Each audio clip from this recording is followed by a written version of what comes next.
is 1 John 2:10. Anyone who loves their brother and sister lives in the light, and there is nothing in them to make them stumble. And then also 1 John 4:16-18 that says, and so we know and rely on the love God has for us. God is love. Whoever lives in love lives in God, and God in them. This is how love is made complete among us, so that we will have confidence on the day of judgment. In this world, we are like Jesus. There is no fear in love, but perfect love drives out fear, because fear has to do with punishment. The one who fears is not made perfect in love.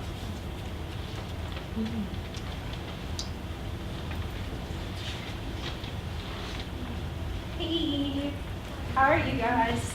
Good, how are you? Okay, cool. I need this. As much as I would love to have papers just sitting in front of me, eventually one would fall on the ground and then I would get confused at where I was. So, how are you guys? Good. Awesome. I'm Gwen, if you guys don't know me. I actually don't know a lot of faces here, it's kind of weird, but I would love to get to know more of you guys. Over the year, I just had like the most amazing year of my life. Actually, I just got back from a year-long mission trip. It was called the World Race, and I went to 11 countries in 11 months. It was super awesome, and as much as I would love to stand up here for like the next 8 or 9 hours and tell you guys detail after detail and stories of just people who touched my heart and who I got to get to know, I kind of looked at my year and I found some key points that happened. And I was realizing that I was sitting over there praying for the Lord to just speak through me tonight to you guys, that He's speaking to me also. Because even though I learned this stuff this whole past year, it's still so important for me to continue doing this stuff. So the first thing I want to share with you guys is based off of the Psalm verse that was read up here, and it's about fearlessness. Has anyone ever been scared of anything? Bugs, the dark? Raise your hand high, y'all. I'm scared of bugs. I hate spiders. I will sometimes run into a different room. I was so scared of the dark when I was a little kid. I remember I would not be able to go to sleep without my parents checking the nightlight in my room and in the hallway. And then even then, sometimes I wouldn't be able to unless there's a light on right beside my bed. Though I can't remember the exact day that I started sleeping without a nightlight, I do remember when I started conquering it. And I could sleep in the dark. It was so cool. Like, I could go over to friends' houses. I didn't have to have a nightlight on. It was really awesome. I was like, sweet, I'm no longer scared of the dark. Sometimes our fears are unknown to us. It's something that seems so trivial, like talking to someone from this side of the room when you sit over here, or talking to your professor and getting to know their lives a little bit more. But it's all about stepping outside of your comfort zone. When I was in Costa Rica, it was one of our off days and we were able to go ziplining. I am terrified of heights, but for some reason I said yes. I was like, this is gonna be fun, cool, I can check it off my bucket list, it's gonna be something I wanna do. So I remember we drive up to the course, and we get in there and we sign the "If I die, I will not sue you" form. It was luckily in English, which was nice. And we put on our harness, I had our helmets on, and the next thing we had to do was walk up to the first platform, which is just like right down the ways. I was standing there and I felt like I was gonna throw up. I was like, this is terrifying. I could hardly stand up, I was so scared. I was like, why did I sign up for this? Why did I get talked into it? And I talked to my team and I was like, hey guys, like, I'm really freaked out right now. Can you just pray for me that none of us dies, the equipment's okay, we make it to the end of the course, and we have some really awesome stories to tell. And awesomely, the prayer worked. I walked up to that first platform, I was like, okay, I can do this. And then of course I let everyone go in front of me. I was like, I'm gonna be one of the last people, make sure to do this, make it over to that one, and we're gonna be okay. And when I went up there, and the guy was like, hey, you ready? I was like, I think so. I'm not positive. And he's like, okay, well, just like sit down. And so he hooks me up, and I'm pretty much sitting in midair. He's like, so you ready yet? I was like, yeah. And he just pushes me, and I just start flying. I was like, oh my my gosh. I did not say any choice words, which was really nice. I was just screaming Jesus' name the whole time. And when I made it there and they unhooked me and let me walk around the tree to go on to the next platform, I was like, I just ziplined through a jungle in Costa Rica. Like, who can say they've done that? I don't know. And by the time the course ended, it was fun. I kind of wanted to keep going. It was awesome when we got back to our hostel that night and we were talking about how much fun we had, that we all kind of realized we stepped out of this comfort zone we had. Because here we were working on a farm, didn't really have a lot of towns near us, and we all just flew through the forest. It was so cool. And when I came home, I started asking God, what does it look like to be fearless when you're at home? I mean, as awesome as it would be to have zip lines going from building to building, I don't really think it's going to happen. The whole liability issue. But what does it look like when I'm here? Maybe it really is me talking to those people in my class or UIndy whose names I don't know and just getting to know your name. Maybe it's paying for someone's drink at Starbucks. Maybe it's just leaving a really, really large tip for your waitress at your restaurant. I started applying for some internships for the summer, and as I was doing it right before I sent it out, I was like, okay, Lord, this is the place where I'm supposed to go. You open the doors. If it's not, close them. And I was scared. I was like, I'm going to press send on this. It's going to go out to cyberspace. It's going to land in someone else's email inbox. And what's going to happen? Are they going to laugh at me? And God gave me this phrase. What happens when you start reaching for the stars? Because even if you fall, you're going to have a beautiful view. Maybe that's what it means to be fearless. Even if I totally tank on trying to make a new friend, they think I'm weird. It's happened before. At least I tried, right? I can say, hey, I tried talking to that person, and that was really cool. Or maybe I left a really great tip for someone who totally didn't need it. It's their 4th job or something, or they're just doing this job because they think it's fun. At least I tried. Next thing I want to talk to you guys about is being real, which comes from the 1 John 2 verse. Think of your best friend. That person you know you can call no matter what's happening in your life. You can call them and wake them up. That's how much you love them and they love you. And they won't get mad at you. You can share your highs, your lows. They'll walk with you through everything. They're there for you for everything. I want you to ask yourself, are you that person's best friend? Or any person's best friend? Will you make sure you make time for them no matter what? You're going to ask them those hard questions that they need to be asked, push them when they need to be pushed, and just be there for them. It happened all year, meeting complete strangers, but specifically in Malaysia, I met a lot of backpackers. Overseas, backpacking is kind of like glamorized. Even here in America, I think it is. You pack a pack, and you buy a plane ticket somewhere, and you're eventually going to find your way home.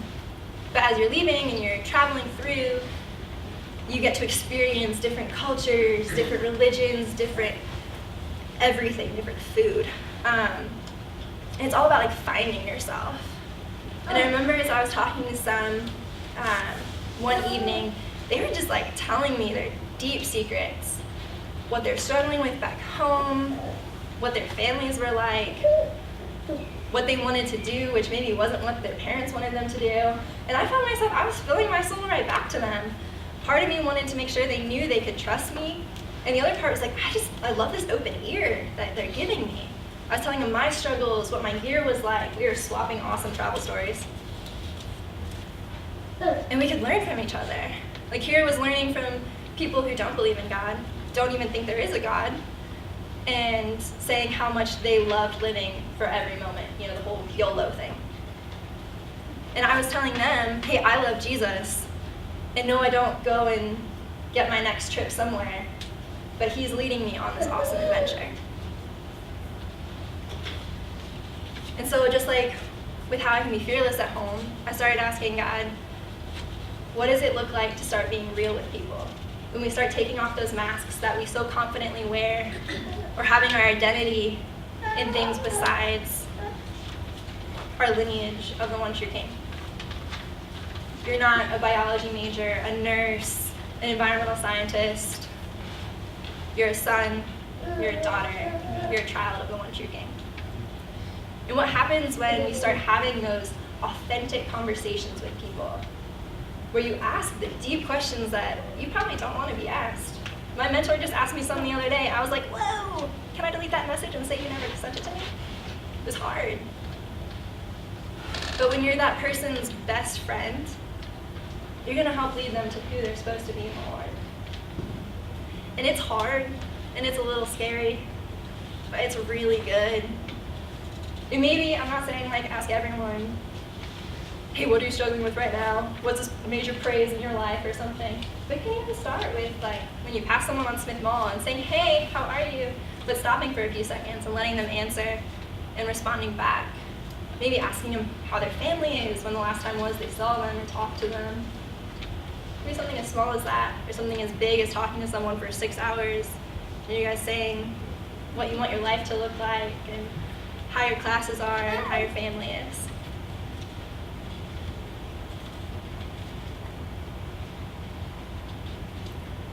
Third thing I want to talk to you guys about is love.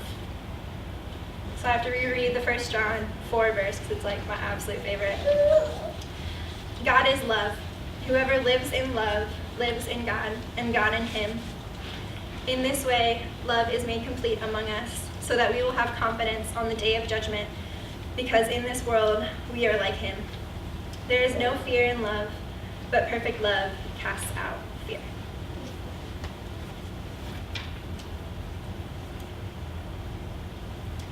Think of the last time you were in love, or you said, I love someone.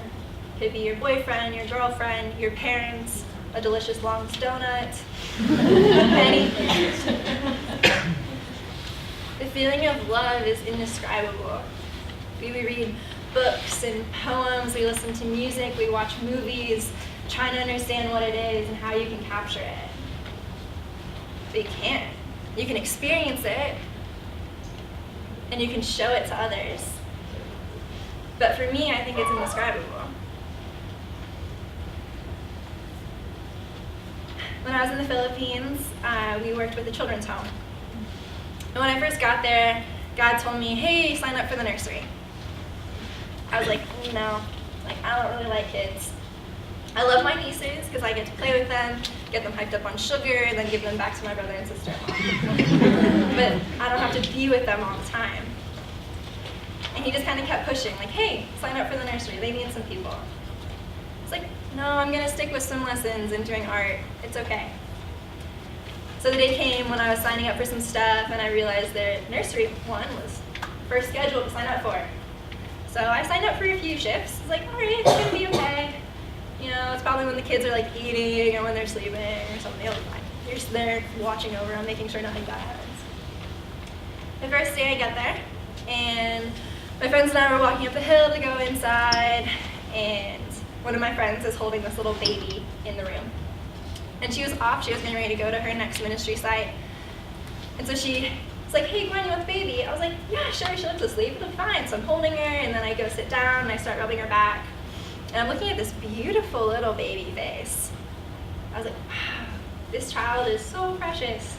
Like so cute and little, and she's just falling asleep in my arms. She's really nice and warm, which wasn't super great because it was really hot there, but it was okay. And then the grandma comes in. She like helps run the whole nursery. She's like, do you know this child's name? I was like, no, like tell me, what's her name? She's like, her name's baby Ella. I was like, okay, cool. That's a beautiful name. Like Ella, it sounds kind of regal and royal. And she's like, well, do you know her story? I was like, no, like, can you tell me? Little baby Ella was left by her biological parents in a local park to die. Luckily, God had his hand over the whole situation and allowed the right people to find her so she could come back to the nursery and be loved and cared for by a huge family of other children and people that came in and out of that nursery just like I did. And whether baby Ella's gonna remember me holding her for those few weeks and loving on her, I don't know, but I know she's gonna be in my heart forever. And so as I heard her story and I'm staring down at this beautiful little baby, I was like, God, how can this happen? How can someone not love someone, especially this beautiful? And I kind of started to realize what it looked like to love like Jesus, to love with no limits,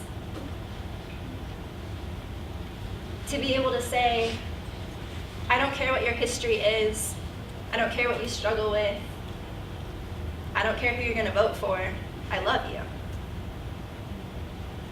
And so as the weeks passed and I would go in and play with all of the little kids in Ella, it didn't matter how many times they pulled my hair, we played card games that made no sense, they would pee on my lap, they would color on the picture that I was coloring on.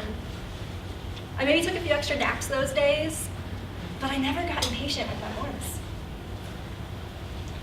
And it was crazy. And coming home, I would get impatient with my parents if they would ask me a little too many questions. I'd be like, ugh, no, I don't want to answer them all. Or I'd get impatient as my phone started blowing up with text messages and notifications or emails. I was like, why? I don't want this. But then as I took a step back, as I'm doing this week and I'm taking steps back, I'm realizing like, no, my parents love me. That's why they're asking me questions, because they want to hear about my year. They want to hear what's going on. My friends love me, and that's why they're messaging me to see how I am, to get coffee dates set up, to just chat. I'm getting emails from my professors because they love me enough to tell me what an assignment's due. But what happens when we start loving like Jesus? To everyone, not just to your close personal friends and your family, but to everybody. I feel like that can kind of go back to being fearless. When you start talking to people you don't know. When you start doing things you might not usually do. Because, hey, we're all broke college students, but sometimes blessing someone's a little bit better than saying, oh, I'm broke, sorry, I can't help you. So that's what I want to leave you guys with. And I think no matter where you are in your walk with the Lord, in your semesters here, but we can all start looking at those four walls that we sometimes put ourselves in and seeing what we can step out in and do a little differently. We can start asking each other the harder questions and making sure we're there for each other day in and day out. And we can start loving like Jesus. Because let me tell you, nothing compares to his love. No matter how many Starbucks drinks there are, how many long donuts you have, how many A's you get in school, nothing compares to his love. Thank you.